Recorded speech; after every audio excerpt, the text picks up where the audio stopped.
recordar a nuestra audiencia que pueden enviarnos sus preguntas en directo para podértelas ir trasladando a medida que avance la entrevista. Y la primera pregunta que te voy a hacer, que es una pregunta que nos hacemos muchos, es ¿cómo es posible que los científicos desarrollaran una vacuna de la COVID en un tiempo récord y después de 40 años todavía no tengamos una vacuna para el VIH? Bueno, esta es la pregunta que ahora nos hacen todos los periodistas, ¿no? Antes nos decían que cuándo tendríamos una vacuna frente al SIDA. Y yo creo que hay tres motivos, ¿no? El primero, y luego lo podemos explicar, es que la vacuna frente al COVID es una vacuna fácil, como es la vacuna frente a la gripe o la vacuna frente a otros gérmenes. Y en cambio la vacuna frente al VIH es una vacuna muy difícil y eso es lo que vamos a intentar explicar. El segundo motivo es que las agencias reguladoras cambiaron la política. La situación era de tal emergencia que se adoptaron una serie de cambios. Normalmente una vacuna se hace un diseño, un prototipo, se prueba en modelos animales, luego se pasa a humanos, se hacen ensayos en fase 1, que son muy preliminares, fase 2, y se hace el gran ensayo en fase 3. Y una vez que se demuestra la eficacia, las compañías se ponen a fabricar las vacunas. ¿Qué es lo que cambiaron las agencias? Que si las vacunas estaban hechas con prototipos de los que se conocía su seguridad para otras vacunas, otros tipos de vacunas, entonces los modelos animales se podían hacer en paralelo con los ensayos en humanos. Y esto hizo adelantar mucho, hizo adelantar entre 6 meses y 1 año, ¿no?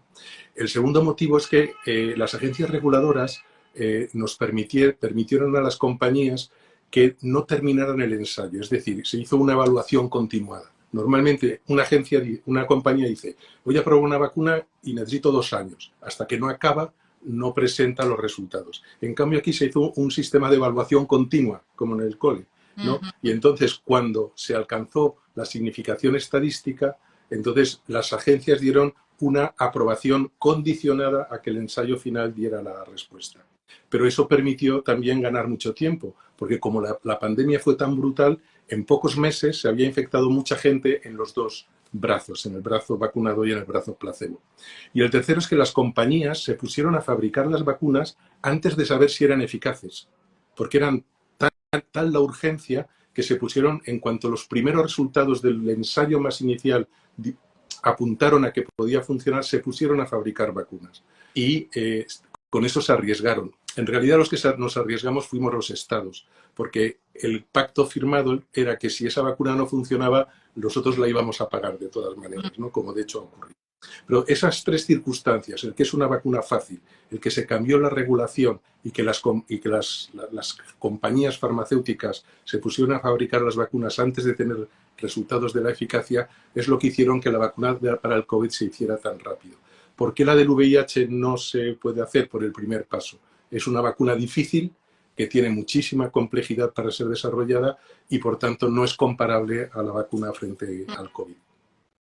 Cuando hablas de que no es una vacuna fácil, ¿qué diferencias hay entre, por ejemplo, un virus del VIH y un virus de la COVID para que sean tan diferentes y la dificultad cambie tanto?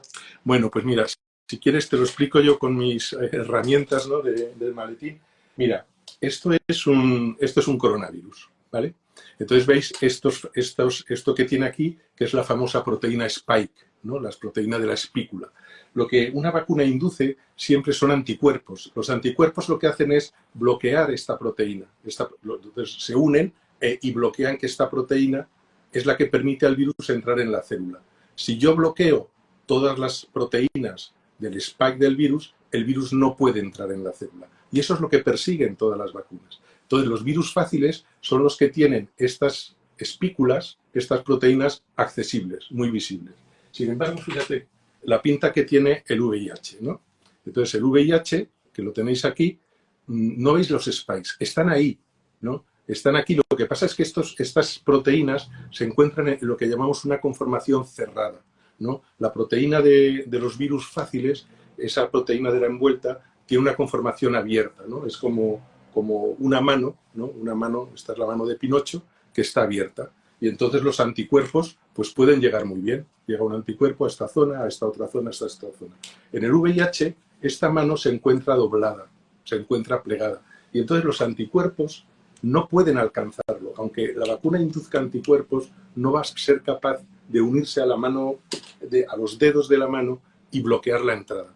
Y eso es lo que hace, esencialmente, es una de las causas que hace que la vacuna sea tan difícil. Que la estructura de esa proteína de la superficie está abierta y accesible a los anticuerpos en los virus fáciles, como son los virus respiratorios, y sin embargo es una conformación cerrada, como un puño al cual no pueden acceder o es muy difícil que los anticuerpos accedan. Ese es el principal motivo, ¿no? Hay otros que luego podemos ver. Muy interesante. De hecho, te iba a preguntar en qué consiste una vacuna, porque sí que es verdad que hablamos de la vacuna del VIH y a veces no tenemos un concepto científico o un concepto aproximado de qué es una vacuna, aunque a todos nos hayan pinchado alguna vez, ¿no? Entonces, te quería preguntar un poco si podías hacer una pequeña descripción, aunque más o menos ya la has hecho con lo que has comentado.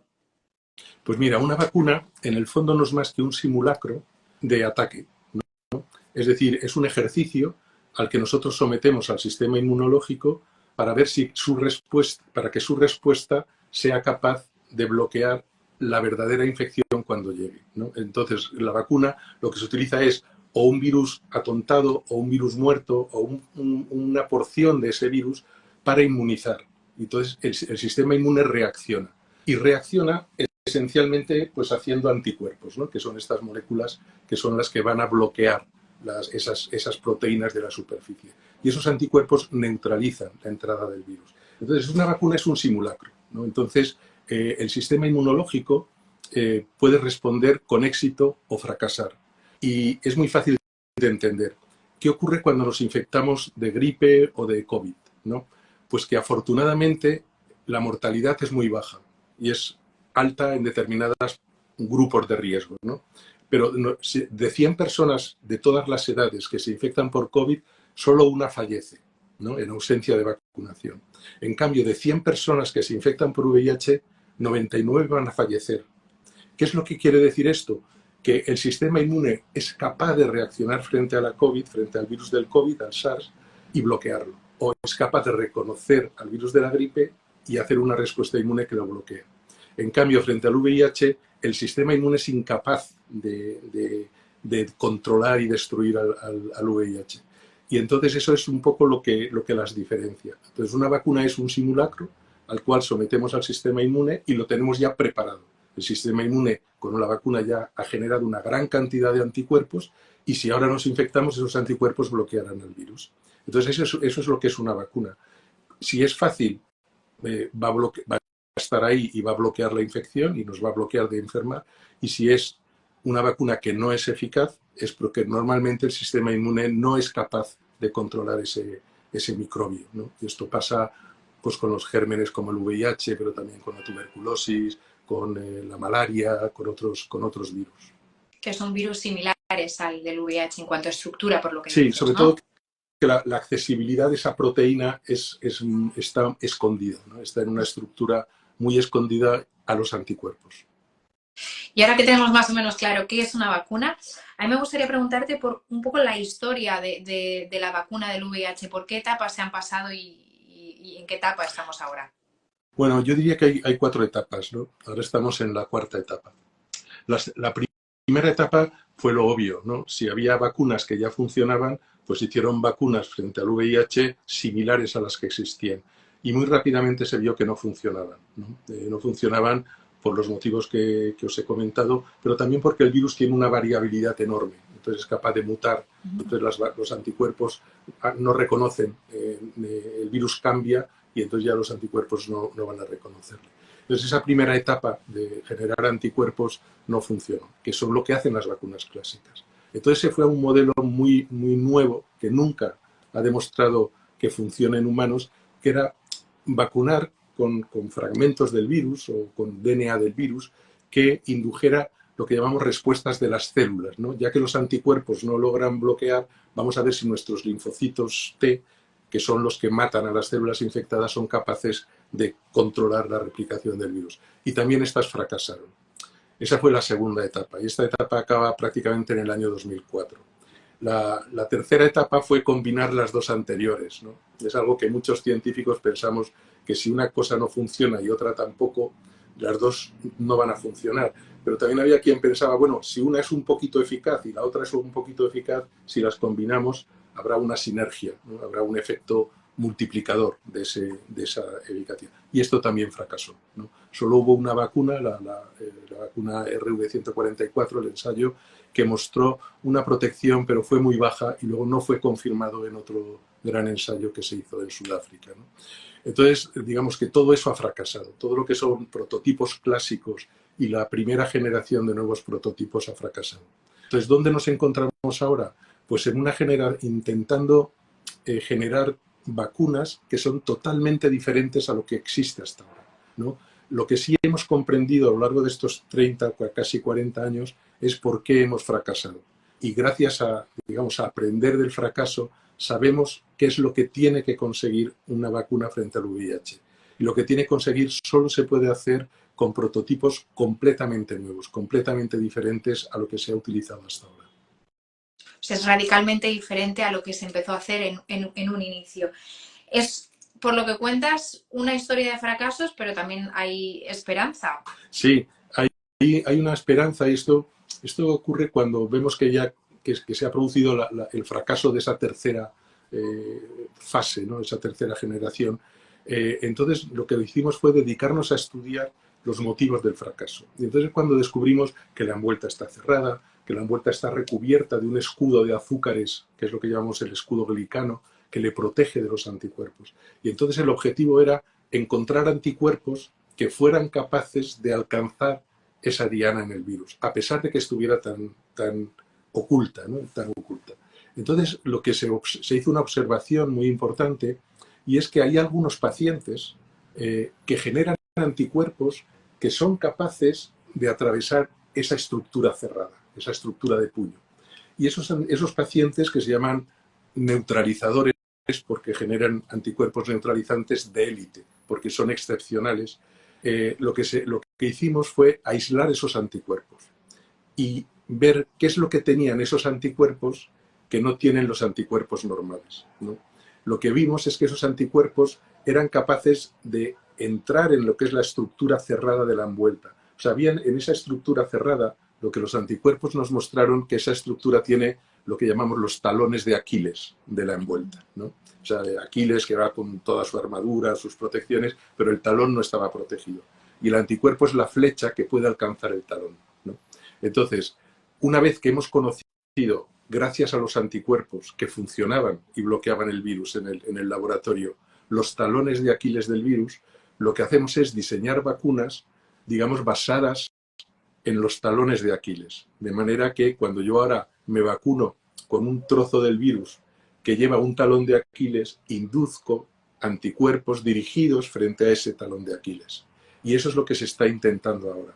Hacer toda esa generación, son vacunas muy tuneadas, ¿no? Son vacunas muy diseñadas, ¿no? Para conseguir generar los anticuerpos dirigidos frente a esos puntos débiles que hemos encontrado en el virus.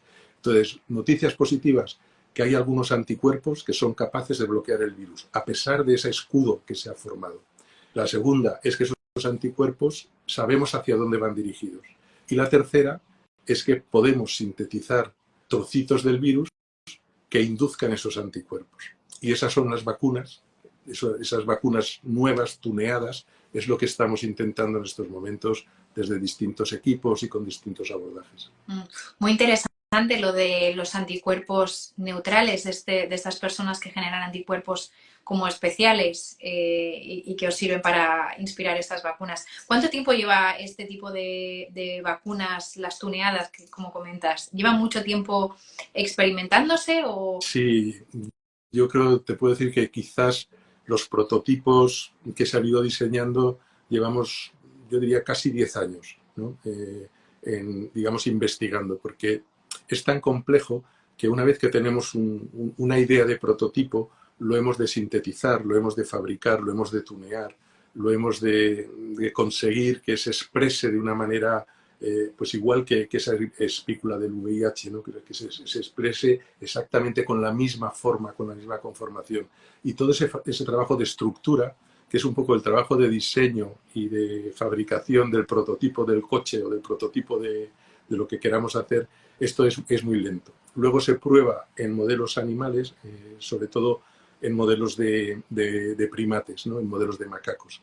Y aquí tenemos un problema muy serio, y es que lo que estamos viendo es que prototipos que funcionan en macacos, pero incluso con eficacias del 75%, luego cuando se pasa a la fase humana no funcionan. La eficacia es prácticamente del 0%, ¿no? Que es lo que ha pasado con los últimos ensayos en fase 3 que han sido, digamos, abolidos, que se han parado porque no se veía ninguna eficacia. Entonces esto, claro, lleva al problema de que vamos a tener que probar estos nuevos prototipos que son seguros, son muy seguros porque no son virus enteros ni fragmentos peligrosos del VIH, pero probablemente vamos a tener que ir directamente a ensayos en humanos, que es lo que se está haciendo. Primero con voluntarios no infectados, para ver qué inducen estos anticuerpos potentes, estos anticuerpos neutralizantes, y luego ya escalar. Entonces ahora mismo estamos en esa primera fase, en humanos, lo que llamamos la fase 1. Inmunizar a voluntarios sanos, que les ponemos una vacuna frente al VIH y medimos, después de 2-3 dosis, si somos capaces de inducir en esos voluntarios que no están infectados anticuerpos que bloqueen al virus. Y eso lo evaluamos en el laboratorio. Entonces estamos en esa fase todavía. Lejos de tirar la toalla, estáis viendo grandes progresos. Te quería preguntar también si no existe de inmediato una vacuna. Nuestra audiencia también nos ha hecho llegar la pregunta de ¿puede existir una cura? ¿Puede existir un tratamiento que erradique y elimine el virus? Esa es la otra gran pregunta. Es decir, los dos grandes desafíos científicos que hoy tenemos es, por una parte, conseguir una vacuna preventiva para que las personas que no están infectadas estén protegidas y, por otra parte, en aquellos que ya están infectados y que tienen un tratamiento que controla el virus, pero que tienen que tomar toda la vida, de momento, conseguir un tratamiento que elimine el virus o por lo menos ayude a tenerlo controlado sin necesidad de tomar fármacos todos los días. Son los dos grandes desafíos, pero son dos preguntas muy diferentes y que tienen abordajes muy diferentes. A veces la gente nos pregunta, bueno, pero en el fondo una vacuna no es necesaria, una vacuna frente al VIH no es necesaria. ¿Por qué? Porque tenemos los tratamientos.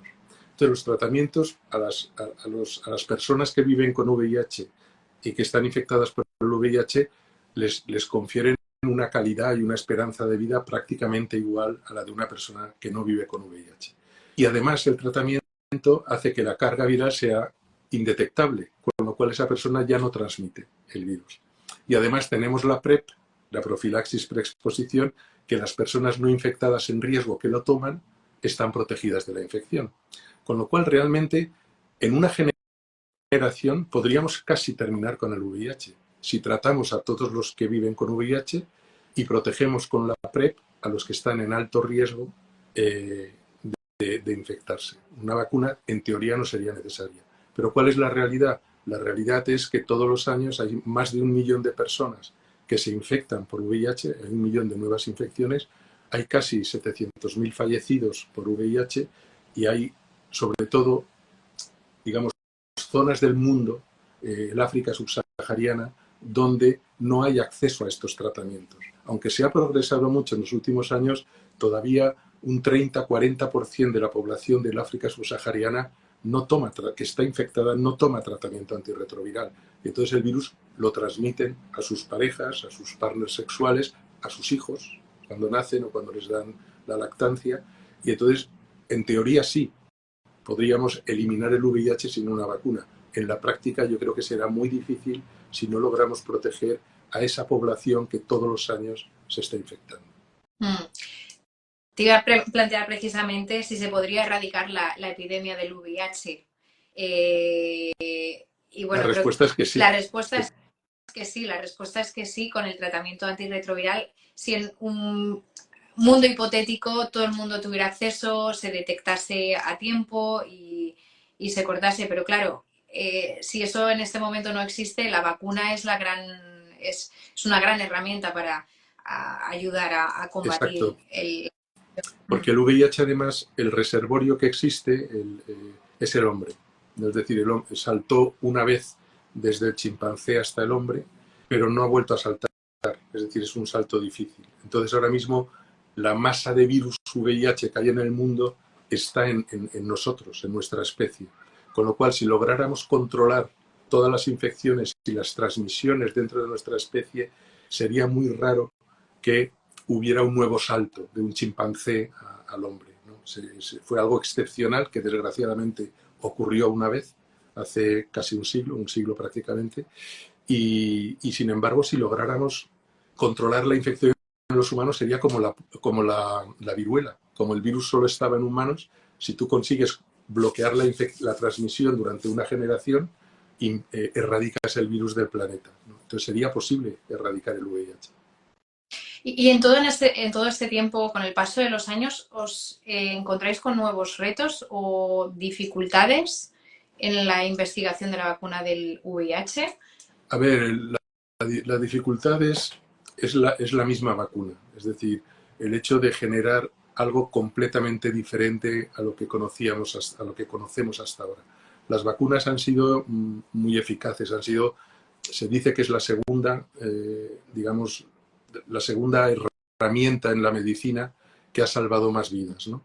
Entonces, pero claro, las vacunas han funcionado siempre con una base empírica. Nosotros le hacíamos ese desafío al sistema inmune, el sistema inmune reacciona con sus anticuerpos, sus linfocitos, etcétera, y nos protege de cuando llega la infección de verdad.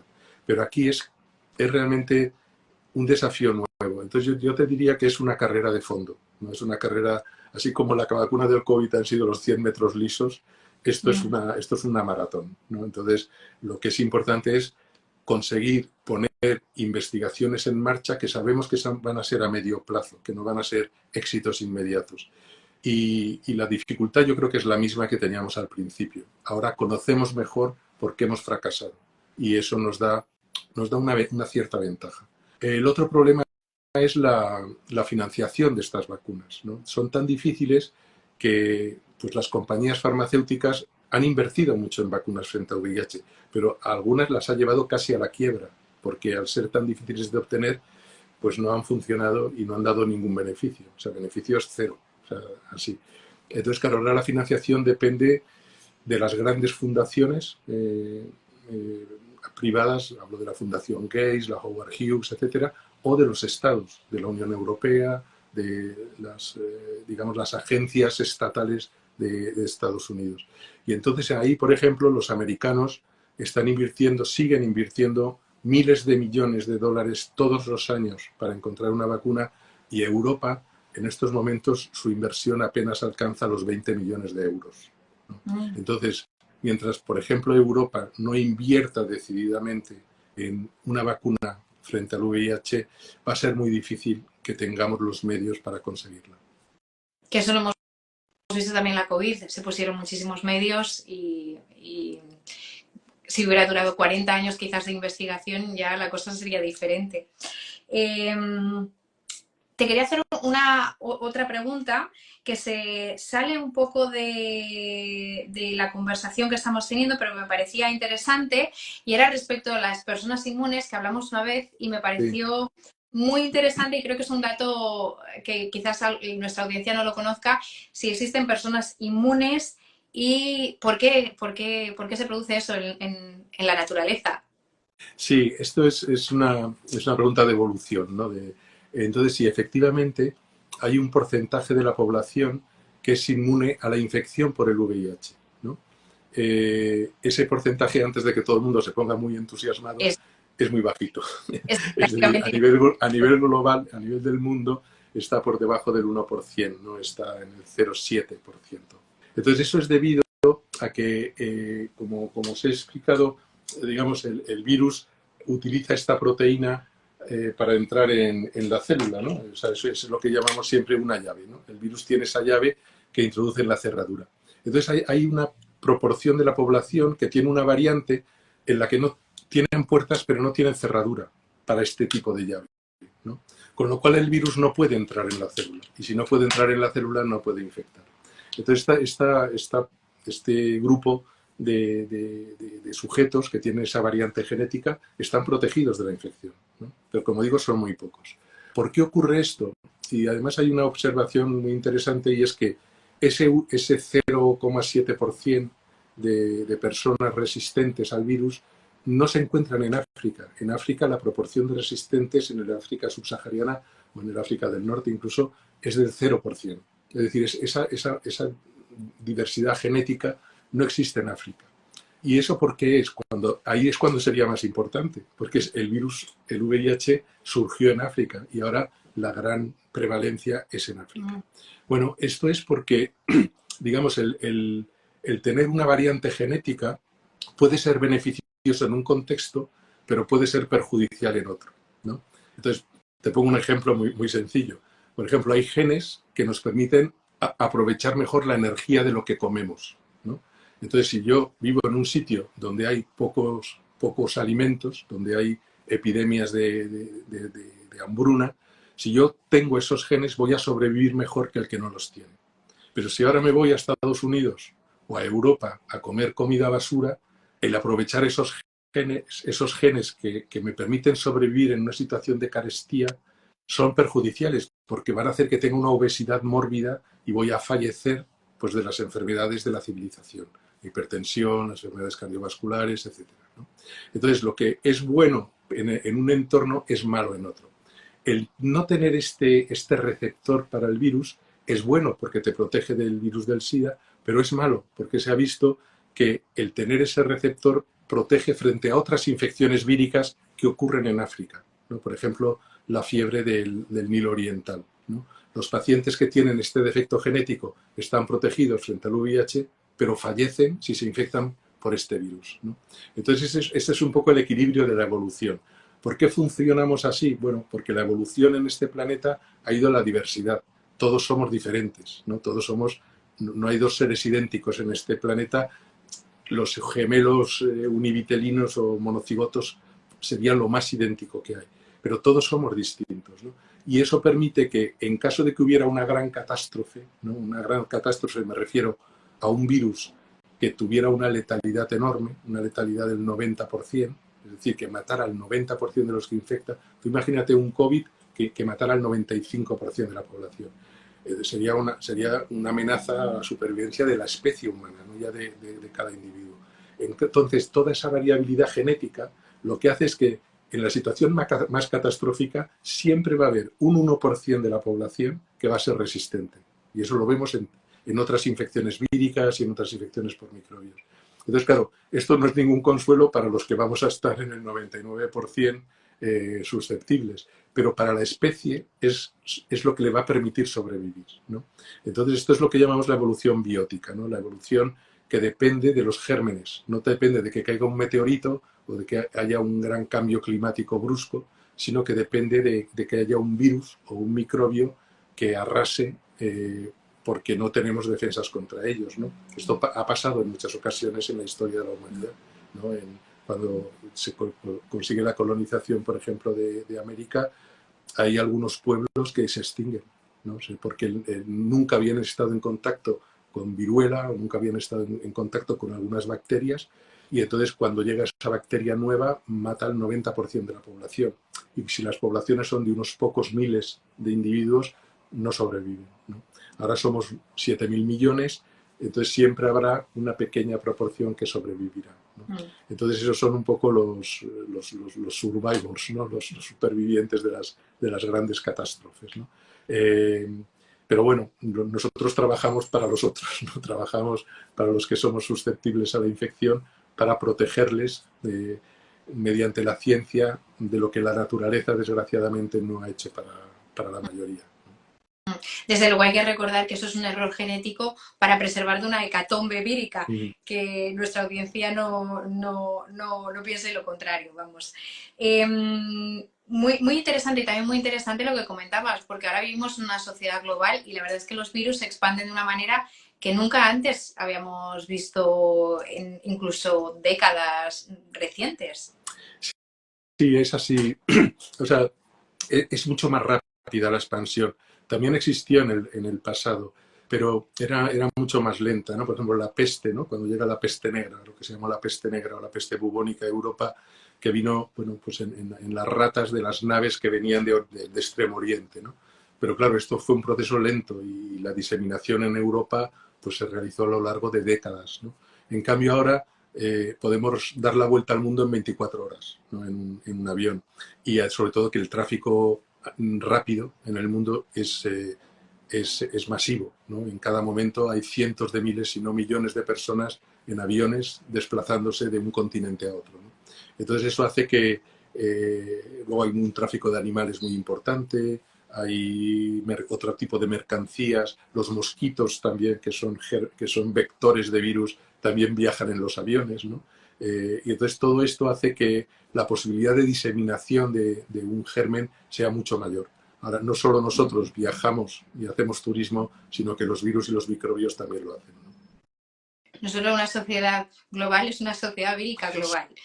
Sí, por eso, claro, cuando ahora también hablamos de soluciones, pues han de ser de soluciones globales. O sea, no podemos, es falso, es utópico el pensar que nos podemos proteger solo nosotros, ¿no? Los de Madrid o los de España o los de Europa, mientras el resto del mundo esté infectado por un virus, ¿no? Por ejemplo. Y esto lo hemos visto con el COVID, ¿no? Cuando se lanza la alarma, el virus ya se ha expandido por más de 25 países, ¿no? Y entonces ya es imparable. Es decir, ese tipo de epidemias son imparables, a menos que sea justo en los momentos más iniciales, que se detecten muy precozmente y se aísle al grupo que está infectado, ¿no? Pero una epidemia por un virus respiratorio, si no se bloquea en esa fase muy inicial, es realmente imparable. Bueno, volviendo al tema del VIH, me gustaría un pequeño resumen de cómo ves la vacuna para el futuro.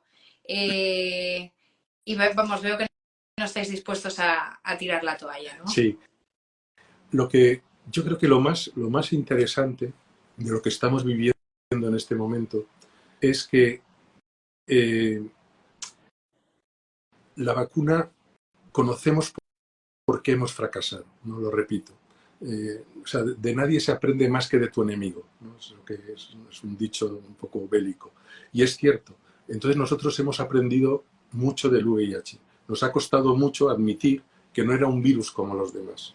Y entonces cuando lo hemos enfocado con esa perspectiva de que estábamos ante un virus distinto y ante un desafío nuevo, es cuando hemos encontrado esos anticuerpos excepcionales pero que existen, es cuando hemos encontrado los talones de Aquiles y es cuando hemos empezado a poder diseñar nuevos prototipos que sí sean capaces de inducir esos anticuerpos. Entonces yo creo que el momento en que estamos, desde el punto de vista científico, es apasionante, porque estamos explorando algo que nunca se ha explorado antes, para ninguna infección, ni microbiana, o sea, ni viral, ni bacteriana. Entonces, en ese sentido, es un desafío científico muy atractivo.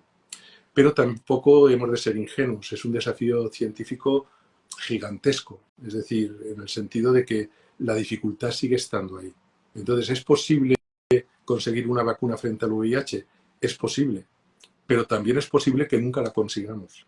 Y hemos de ser conscientes de que este virus ha evolucionado de una manera que ha generado sobre todo esa proteína de la superficie, esa envuelta, que yo califico a veces como diabólica, ¿no? Porque ha conseguido escapar a toda la respuesta inmunológica que un sistema tan increíble y maravilloso como un sistema inmune es capaz de hacer. Entonces, por una parte, es un momento muy interesante desde el punto de vista científico, pero yo creo que hemos de ser muy humildes, ¿no? El virus nos ha vencido hasta ahora en todos los combates. Entonces hemos de estar preparados para una nueva derrota, pero también ahora conocemos mejor sus puntos débiles. Apasionante. Y una última pregunta que me surge ahora, estás comentando esto. ¿La investigación de la vacuna del virus del VIH os sirve también para otras vacunas? ¿Os dan también claves para...? Sí, yo fíjate, siempre digo que el fracaso de las vacunas del VIH ha sido en parte el triunfo de las vacunas del COVID, ¿no? Y te pongo un ejemplo. El último prototipo que ha fracasado en VIH era un prototipo hecho sobre un adenovirus, el adeno 26. Esa es la vacuna que Johnson Johnson y AstraZeneca han aplicado al COVID. Es decir, incluso los mismos investigadores que estaban aplicando ese prototipo al VIH, donde no funcionó, sin embargo, sí ha funcionado cuando se ha aplicado frente al COVID. Entonces, todo lo que hemos aprendido del sistema inmunológico gracias al VIH y a las vacunas fracasadas nos han servido mucho para poder generar esas vacunas frente a las nuevas pandemias, ¿no? no solo está el COVID, sino que también han ayudado mucho a las vacunas pues, frente a fiebre amarilla, frente a ébola, por ejemplo, ¿no? Son vacunas inspiradas por la investigación por el VIH. Entonces, bueno, el fracaso de la vacuna del SIDA ha representado el éxito de las vacunas frente a otros microbios. Pues con esta conclusión yo creo que no es tanto un fracaso, es un fracaso entre comillas, Ya. porque hay muchos beneficios y mucho por delante también y mucha esperanza. Bueno, Pepe, pues muchísimas gracias por esta charla tan apasionante, tener una eminencia de los virus delante de nosotros. Nos apetece preguntarte un montón de cosas y bueno, sin duda, probablemente en el futuro te volvamos a contactar para hacer más, para trasladarte más cuestiones, porque desde luego es una charla muy instructiva. Te damos las gracias, te deseamos un buen lunes y esperamos tenerte pronto con nosotros. Muchas gracias por todas las claves que nos has dado. Gracias a vosotras. Gracias.